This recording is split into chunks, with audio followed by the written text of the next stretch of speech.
বন্ধুরা, তো আমি আজকে কোথায় এসেছি দেখো, আমার সবচেয়ে প্রিয় দিদি ভাইয়ের কাছে এসেছি। যে আমাদের দক্ষিণ চব্বিশ পরগনার একটা গর্ব, যে আমরা এতদিন জানতে পারিনি যে দিদি ভাই একটা প্রিয় বাটন পেয়েছে, দিদি ভাই একটা বিখ্যাত ইউটিউবার। তো আমি সেই দিদি ভাইয়ের কাছে এসেছি। দিদি ভাই আমাকে ডেকেছে, আমি জানি দিদি ভাই এত ভালো মনের মানুষ, আমি এতটা বুঝতে পারিনি। আর দিদি ভাইয়ের সাথে আমার কালকেই যোগাযোগ হচ্ছে, তো দিদি ভাইয়ের কাছে আমি চলে এসেছি। দিদি ভাই অনেক ভালো মনের মানুষ, তো দিদি ভাইকে আমি নিয়ে যাচ্ছি আমাদের পার্সেল মিটাবে। দিদি ভাই কিছু বলো। তোমরা কেমন আছো বন্ধুরা? আবার দাদা ভাইয়ের চ্যানেলে আমাকে সবাইকে স্বাগত রইল সন্ধ্যা মুড়ি মিল থেকে।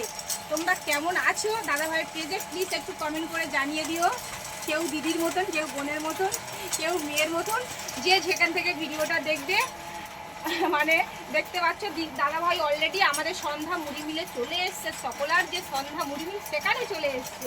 দাদা ভাইয়ের মেকআপ করছে, মিলন মেলা, ফেসবুক, ইউটিউব, ইনস্টাগ্রাম সবাই সেখানে মানে গিয়ে আমন্ত্রিত হতে পারবে। আর আমাকে নিমন্ত্রণ করতে এসছে, আমরা যাবো না, এটা কি হয়? এটা আমার কাছে অনেক অনেক গর্বে লাগবে, গর্বের মতন লাগছে। যাই হোক দাদা ভাই, তুমি নিমন্ত্রণ করতে চলে এলে অবশ্যই যাবো। দিদি ভাই আর আমার দাদা ক্যামেরা করছে, আমাদের ওখানে গেলে তো আমরা অনেক খুশি হবো। তো দিদি ভাইয়ের মতো আমি একটা থিয়েটার পেয়েছি আমার পাশে। তো দিদি ভাইকে অনেক ধন্যবাদ, দাদা ভাইকে অনেক ধন্যবাদ। তো আমি আশা করবো আমার দাদা ভাই দিদি ভাই একটু পাশে থাকবে, আমাদের উপকৃত করবে, ঠিক আছে? Thank you, thank you. তো টাটা বন্ধুরা, সবাই দিদি ভাইয়ের কাছে আসবে, দিদি ভাই অনেক ভালো।